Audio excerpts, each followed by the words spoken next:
یہ جو مقام ہے نبی اکرم صلی اللہ علیہ وسلم کی عبادت گاہ کے طور پر منسوب ہے،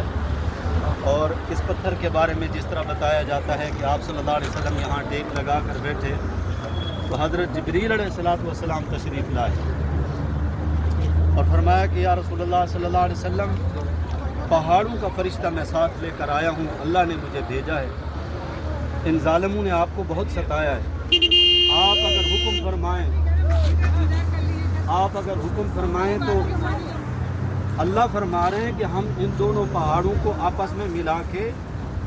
ان لوگوں کو چکی کے دو پارٹوں میں جس طرح دانا پیس جاتا ہے ہم اسی طرح پیس کے رکھ دیں۔ وہ شفیق اور مہربان پیغمبر جن کے صفت اللہ تعالیٰ نے قرآن پاک میں بیان فرمائی ہے، لقد جاءکم رسول من انفسکم عزیز علیہ ما عنتم حریص علیکم بالمؤمنین رؤوف الرحیم۔ حریص کس بات پہ تھے آپ صلی اللہ علیہ وسلم کہ میرا کوئی امتی جہنم میں جانے والا نہ ہو، میرا ہر امتی جنت میں جانے والا بن جائے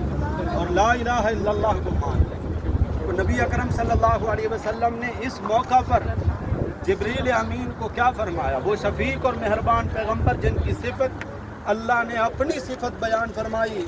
اللہ الرؤوف الرحیم ہے، یہاں پر نبی کریم صلی اللہ علیہ وسلم کے بارے میں اللہ نے رؤوف الرحیم فرمایا ہے۔ تو آپ صلی اللہ علیہ وسلم نے فرمایا، جبریل اللہ نے آپ کو بھیجا ہے نا، آپ اللہ سے جا کر میری طرف سے یہ درخواست کر دیں کہ یا اللہ،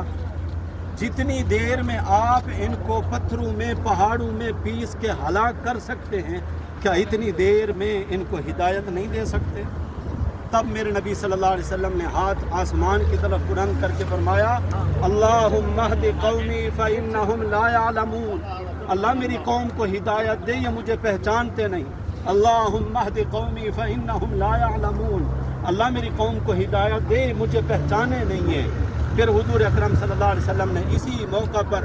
اللہ کے حضور جو دعا کی، اللہم الیک اشکو ضعف قوتی، یعنی اپنی کمزوری، اپنی عاجزی، اس کو بیان فرمایا،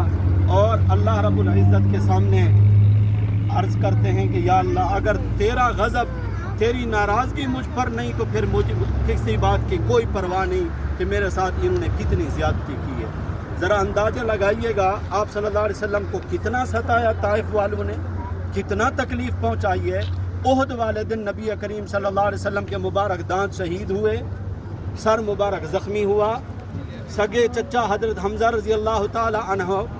ان کے جسم کے 13 ٹکڑے کر دیے گئے، زبان، ناک، کان کاٹ دیے گئے، آنکھیں نکال دی گئیں،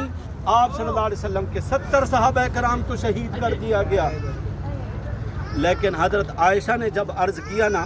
کہ یا رسول اللہ، احد کا دن آپ کے اوپر بہت زیادہ مشقت والا نہیں گزرا، اتنا تکلیف پہنچائی گئی، آپ صلی اللہ علیہ وسلم نے فرمایا، عائشہ، طائف والوں نے مجھے اس سے بھی زیادہ دکھی کیا۔ احد میں جتنا بھی میرا نقصان ہوا کہ میرے 70 صحابہ شہید ہوئے، میں زخمی ہوا، میرے دانت شہید ہوئے، میرے چچا کے جسم کے ٹکڑے کیے گئے، لیکن طائف میں مجھے اس سے بھی زیادہ تکلیف پہنچی ہے۔ اللہ کے کروڑوں سلام ہوں نبی کریم صلی اللہ علیہ وسلم کی ذات پر، اللہ صحیح معنوں میں ہمیں اپنے نبی کا تابع دار بنائے، اپنے نبی صلی اللہ علیہ وسلم کی سنتوں پر عمل پیرا ہونے کی اللہ ہم سب کو توفیق نصیب فرمائے۔ پیارے نبی صلی اللہ علیہ وسلم کے محض تذکرے ہمارے لیے کافی نہیں ہیں، اللہ کے نبی صلی اللہ علیہ وسلم کی سیرت، اللہ کے نبی صلی اللہ علیہ وسلم کا طریقہ، اسی میں ہمارے لیے خیر اور بھلائی ہے۔ اگر ہم انجوائے کرتے رہے، دیکھتے رہے، اللہ کی قسم نہ ان مسجدوں کو دیکھنے میں ہمارے لیے ہماری نجات ہے، نہ ان پتھروں کو دیکھنے میں ہمارے لیے نجات ہے۔ نجات ہے تو اللہ کے نبی صلی اللہ علیہ وسلم کے طریقے کو اپنانے میں ہے۔ اللہ عمل کی توفیق نصیب فرمائے۔